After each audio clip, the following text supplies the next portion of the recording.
بسم اللہ الرحمن الرحیم۔ سورۃ النازعات مکیہ،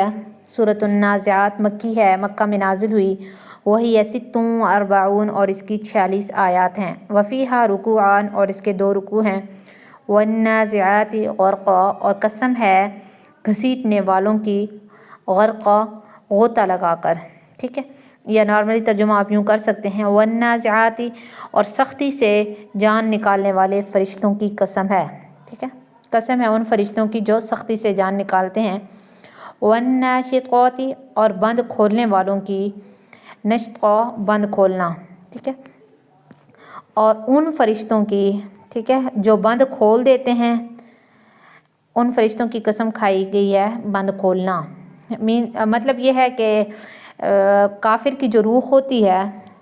وہ بہت سختی کے ساتھ نکالی جاتی ہے کافر کے جسم سے، اور والناشطات نشطا بند کھولنے والوں کی، جو مومن ہوتا ہے اس کی روح آسانی کے ساتھ نکالی جاتی ہے۔ جیسے نارملی طور پر نا آپ کوئی پانی کا بند شند بنایا ہے، ڈیم شیپ بنایا ہے، جیسے ہی اس کا دروازہ کھولتے ہیں تو فوراً وہ پانی نکل جاتا ہے، تو ایسے ہی جو مومن ہوتا ہے اس کی روح بھی نکل جاتی ہے آسانی کے ساتھ۔ والسابحات اور تیرنے والوں کی، سبحات تیزی کے ساتھ، اور تیزی کے ساتھ تیرنے والوں کی، یعنی روح کو جب لے کر فرشتے انسان کی جسم سے نکالتے ہیں تو وہ جلدی جلدی آسمان کی طرف چلتے ہیں، ٹھیک ہے، چڑھتے ہیں۔ اور پھر فالسابقات دوڑنے والوں کی، آگے بڑھنے والوں کی، سبقا دوڑ کر کے، آگے بڑھنے والوں کی دوڑ کر، ٹھیک ہے، ایک دوسرے سے سبقت لے کر جانے کی کوشش کر رہے ہوتے ہیں۔ اور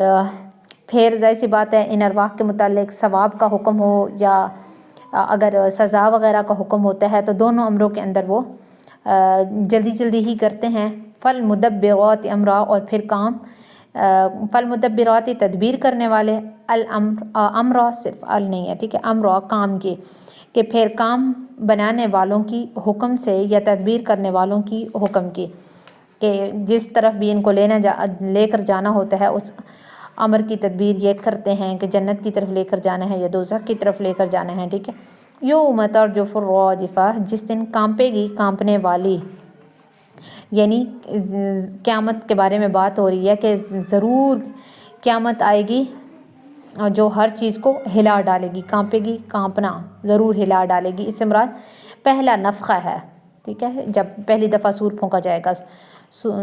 آگے ہے تتبعها الرادفہ اس کے پیچھے آنے والے کی دوسری دفعہ، ٹھیک ہے، اس کے پیچھے آنے والا دوسرا نفخہ ہے جب دوبارہ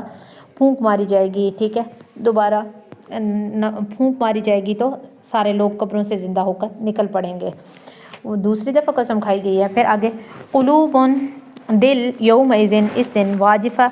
دھڑکنے والے ہوں گے، کہ اس دن کتنے ہی دل دھڑکتے ہوں گے، ابصارها ان کی آنکھیں، خاشعہ جھکی ہوئی ہوں گی، خشوع عاجزی کرنا، کہ ان کی آنکھیں جھکی ہوئی ہوں گی، یقولون لوگ کہیں گے اِنَّا لَمَرْدُودُونَ کہ کیا ہم پھر آئیں گے، فی الخافرہ الٹے پاؤں۔ یہ جو کافر لوگ ہیں وہ کہتے ہیں کہ کیا ہم پہلی حالت میں دوبارہ واپس آئیں گے، یعنی پہلی حالت سے مراد یہ ہے کہ حیات قبل الممات، یعنی کیا موت کے بعد پھر دوبارہ زندگی ہوگی، یعنی ان کا معنی ہے کہ بھائی یہ کیسے ہو سکتا ہے، ہم نہیں دوبارہ زندہ ہو سکتے، یہ کافر لوگ یقولون وہ سوال کہتے ہیں، ٹھیک ہے، اَإِذَا كُنَّا عِظَامًا کیا جب ہم ہڈیاں ہو جائیں گے، نخرہ کھوکھلی، یعنی جب ہم کھوکھلی ہڈیاں ہو جائیں گے اس وقت ہم دوبارہ زندہ کیے جائیں گے، بوسیدہ ہڈیاں، کھوکھلی ہڈیاں، ٹھیک ہے۔ قالوا تو وہ کہیں گے تلک یہ اذن کرۃ خاسرہ کہ لوٹنا ہوگا، خاسرہ خسارے والا۔ پھر وہ کہنے لگے کہ بھائی اگر ایسا ہو، یعنی اگر دوبارہ زندہ ہونا ہو، دوبارہ لوٹنا ہو تو پھر اس وقت تو ہمارا لوٹنا خسارے والا ہوگا۔ فَإِنَّمَا هِيَ زَجْرَةٌ پس بے شک وہ جھڑکی ہے، واحدۃ ایک، کہ وہ ایک جھڑکی ہے، ایک ڈانٹ ہے۔ فَإِذَا هُمْ بِالسَّاهِرَةِ پھر تبھی وہ بالساہرہ میدان میں ہوں گے، یعنی وہ ایک سخت آواز ہوگی جس سے سارے کے سارے لوگ میدان کے اندر نکل آئیں گے۔ اور یہاں پہ آگے جو مکذبین وغیرہ ہے ان کو ڈرایا گیا ہے، اور ان کی تکذیب پر آپ صلی اللہ علیہ وآلہ وسلم کو تسلی کے لیے حضرت موسیٰ علیہ السلام کا قصہ سنایا گیا ہے، ٹھیک ہے، جس کے اندر فرعون جیسے سخت بڑے کافر بادشاہ کا ذکر کیا گیا ہے۔ تو فَإِنَّمَا هِيَ زَجْرَةٌ وَاحِدَةٌ، وہ ایک سخت آواز ہوگی، ٹھیک ہے۔ فَإِذَا هُمْ بِالسَّاهِرَةِ، پھر اس سخت آواز کے ذریعے سے وہ میدان میں نکل آئیں گے۔ هَلْ أَتَاكَ حَدِيثُ موسیٰ، کیا آپ کو پہنچی ہے موسیٰ علیہ السلام کی خبر؟ اِذْ نَادَاهُ رَبُّهُ، جب اس نے پکارا اپنے رب کو، بِالْوَادِ الْمُقَدَّسِ طُوًى، پاک میدان میں جس کا نام طویٰ ہے، ٹھیک ہے، وادی مقدس وادی میں جو طویٰ ہے۔ اذهب إلى فرعون، جا فرعون کی طرف، إنه طغى، کہ اس نے سرکشی کیا۔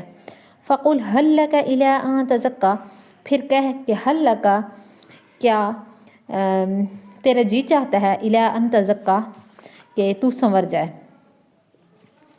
کہ تیرا جی چاہتا ہے کہ تو صاف ہو جائے، پاک ہو جائے، تزکیہ، ٹھیک ہے، تزکیہ نفس بھی کہتے ہوتے ہیں نا، پاک صاف ہونا، کہ یہ کہ تو سنور جائے۔ واہدیہ کا، اور یہ کہ میں تجھ کو ایسی راہ بتلاؤں، ایسی راہ دکھاؤں، الی ربک، تیرے رب کی طرف، فتخشا، کہ تو ڈرے۔ فَأَرَاهُ الْآيَةَ الْكُبْرىٰ، پھر اس کو دکھلائی آیۃ الکبریٰ، بڑی نشانی۔ فَكَذَّبَ، پھر اس نے جھٹلایا، وَعَصَىٰ، اور نافرمانی کی، ٹھیک ہے۔ حضرت موسیٰ علیہ السلام جب فرعون کی طرف آئے ہیں تو فرعون کو جس کو کہتے ہوتے ہیں تبلیغ کی ہے، پھر تبلیغ کے بعد اس کو دو نشانیاں دکھائی ہیں، ایک جو عصا تھا، جو ان کے پاس لاٹھی تھی، وہ اژدہا بن گئی، بڑا سانپ بن گئی، اور دوسری کہ اپنا جو ہاتھ ہے وہ اپنے گریبان کے اندر ڈالا ہے، بغل کے نیچے ڈالا تو وہ چمکتا ہوا نکلا، بغیر کسی برائی کے، یعنی کوئی بیماری شماری نہیں تھی، چمکتا ہوا معجزاتی طور پر نکلا۔ فَكَذَّبَ وَعَصَىٰ، لیکن فرعون نے جھٹلایا اور اس نے نافرمانی کی۔ ثُمَّ أَدْبَرَ يَسْعَىٰ، پھر پیٹھ پھیری، یسعیٰ، تلاش کرتا ہوا، کہ پھر پیٹھ پھیر کر تلاش کرتا ہوا چلا۔ فحشر، پھر اس نے جمع کیا، فنادا، اور اس نے پکارا، کہ پھر فرعون نے فحشر، اپنا جو الاؤ لشکر، یہ جس کو کہتے ہوتے ہیں جادوگر وغیرہ تھے، ان سب کو جمع کیا، اور جمع کرنے کے بعد فنادا، اس نے پکارا۔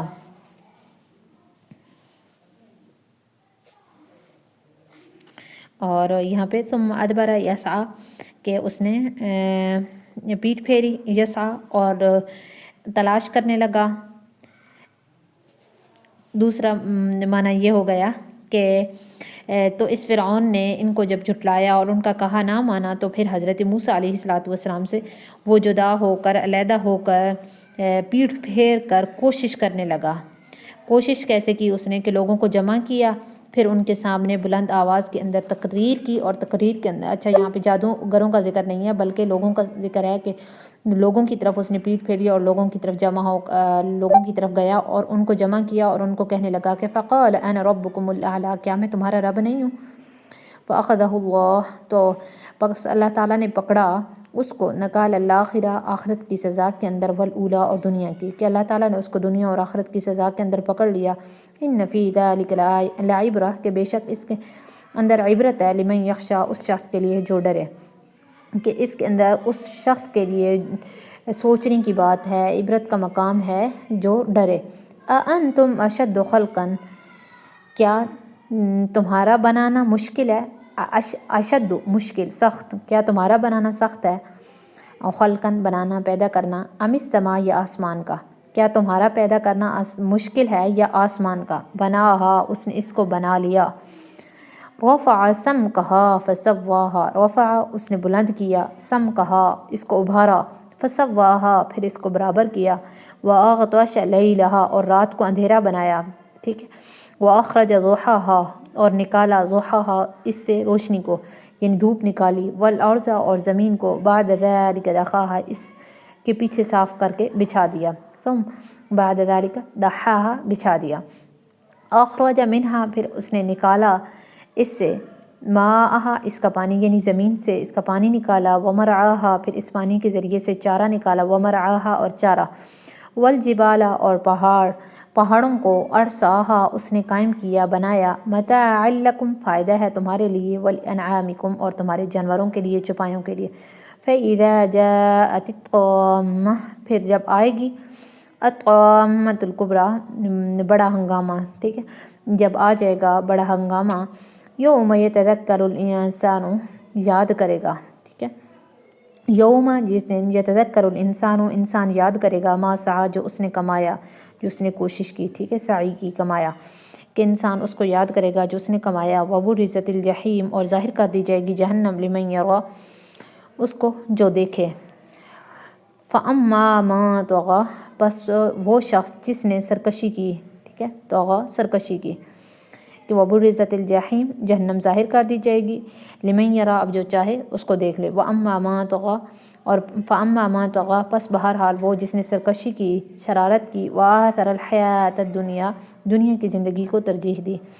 وَإِنَّ الْجَحِیمَ پس بے شک جہنم ہی المأویٰ وہ ٹھکانہ ہے، یعنی اس کا ٹھکانہ جہنم ہے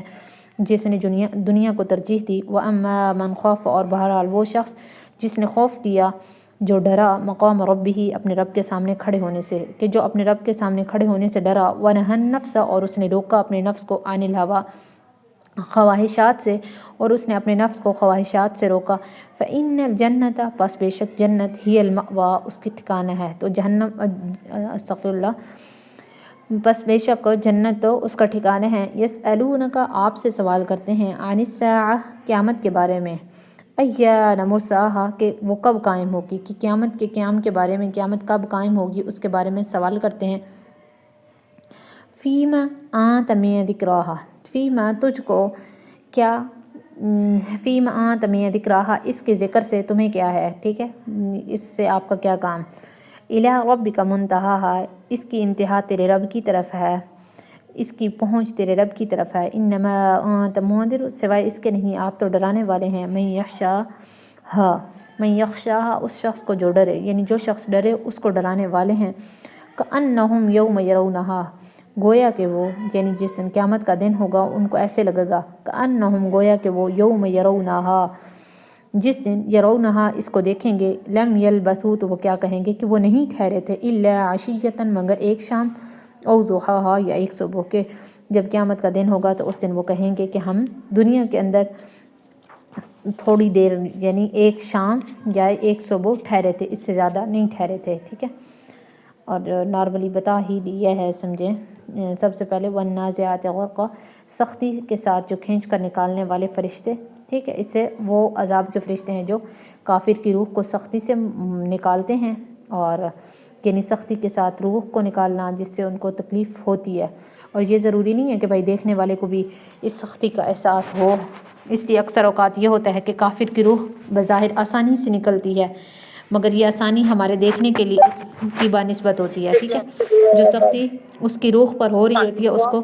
سوائے اللہ کے اور کوئی نہیں دیکھ سکتا ہے، اور والناشطات نشطا بند کھولنے والے کی اس کی مثال دے دی ہے کہ آسانی کے ساتھ روح نکل جاتی ہے، جیسے کوئی بند وغیرہ باندھا ہوا ہے، تشبیہ دی گئی ہے، سمجھے مومن کی روح سے کیسے نکلتی ہے جلدی سے روح، ٹھیک ہے، آگے تیسرا والسابحات سبحا تیرنے والے فرشتے، اس جگہ تیزی سے چلنا ہے، جیسے دریا کے اندر کوئی آڑ پہاڑ نہیں ہوتا ہے، تیرنے والا یا کشتی وغیرہ میں چلنے والا سیدھا اپنے منزل مقصود تک چلا جاتا ہے، فرشتوں کی یہ صفت کہ تیز جانے والے ہیں، یہ بھی ملائکہ جو فرشتے ہیں یہ موت سے متعلق ہیں کہ انسان کی روح قبض کرنے کے بعد اس کو تیزی سے آسمان کی طرف لے جاتے ہیں، پھر چوتھی صفت اللہ تعالیٰ نے بیان فرمائی فالسابقات سبقا کہ یہ روح جو فرشتوں کے ذریعے قبض ہوئی ہے، ٹھیک ہے، جو فرشتوں نے قبض کیا ہے اس کو اس کے اچھے یا برے ٹھکانے پر پہنچانے کے اندر فرشتے جلدی کرتے ہیں، عجلت کرتے ہیں، ٹھیک ہے، مومن کی روح کو جنت کی طرف اور جو کافر کی روح ہوتی ہے اس کو دوزخ کی ہواؤں اور عذابوں کی جگہ پر پہنچا دیتے ہیں۔ پھر پانچویں صفت بیان کی ہے فالمدبرات امرا تدبیر کرنے والے، تنفیذ کرنے والے، یعنی ان ملائکہ کو جو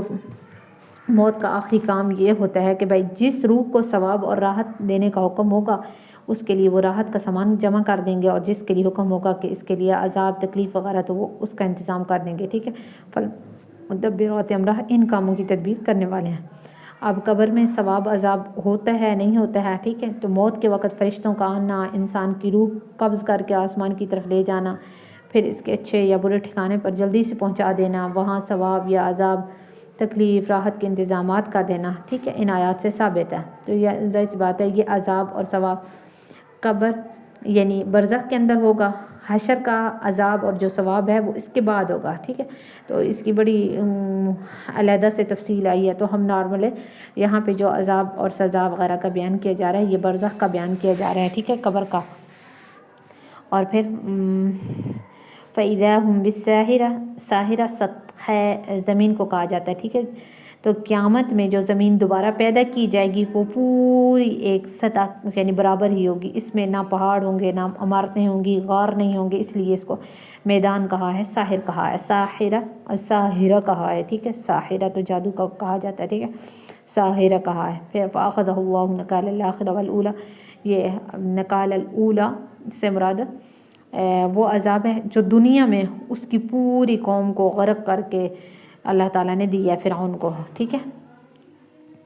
اور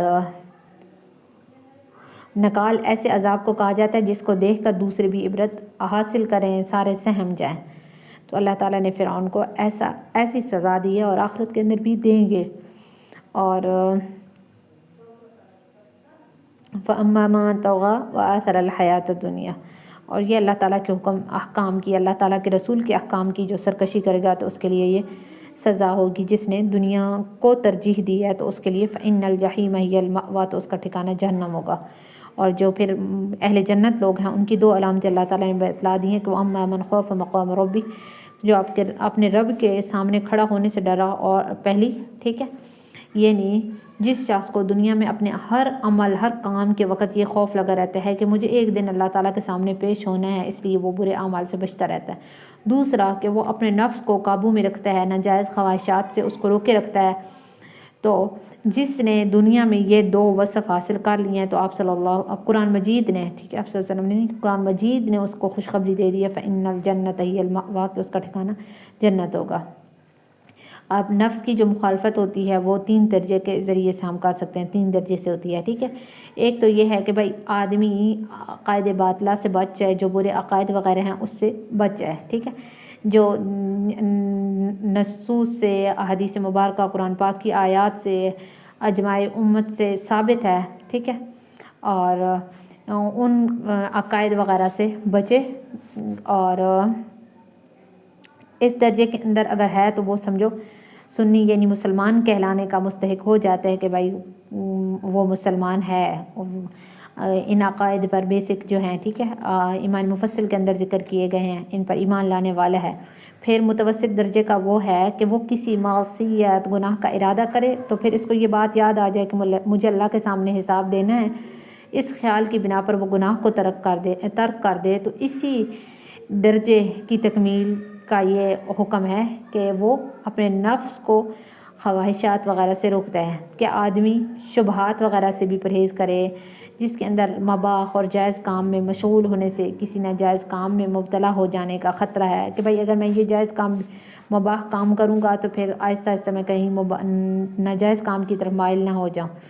تو ایسی صورت کے اندر اس جائز کام کو بھی ترک کر دے۔ آپ صلی اللہ علیہ وآلہ وسلم کی حدیث ہے کہ آپ صلی اللہ علیہ وسلم نے فرمایا کہ جس نے مشتبہات کو، ٹھیک ہے، اس سے پرہیز کیا اس نے اپنی آبرو اور دین کو بچا لیا، اور جو شخص مشتبہات میں مبتلا ہو گیا وہ بالآخر حرام چیزوں کے اندر بھی مبتلا ہو ہی جائے گا، ٹھیک ہے۔ مراد مشتبہات سے وہ کام ہیں جن میں جائز اور ناجائز ہونے کے دونوں کے احتمالات ہیں، یعنی عمل کرنے والے کو یہ شک ہو، شبہ ہو کہ میرے لیے یہ کام جائز ہے یا ناجائز۔ مثال کے طور پر ایک شخص ہے، بیمار ہے، وضو کرنے پر قادر تو ہے اور اس کا یقین پورا نہیں کہ بھائی میرے لیے وضو کرنا اس حالت کے اندر نقصان دہ ہے، ٹھیک ہے، تو اب ظاہر سی بات ہے تیمم کا جواز بھی اس کے لیے ہے، اور یہ بھی ہے کہ بھائی اگر عدم جواز بھی ہے کہ اس کے لیے جائز نہیں ہے تیمم کرنا، اس کو شک ہو گیا ہے، ایک بار دل کہتا ہے کہ نہیں میں تیمم کر لیا تو میری نماز ہو جائے گی، دوسری دفعہ کہہ رہے ہیں نہیں میں اتنا سخت بیمار نہیں ہوں کہ میں نے تیمم اگر کر لیا تو میری نماز نہیں ہوگی، ٹھیک ہے۔ تو یہ جو شک پیدا ہو گیا ہے تو اس چیز سے بچنا، ٹھیک ہے،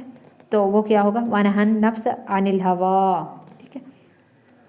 اور فرمایا ہے یہ تقوی ہے، اور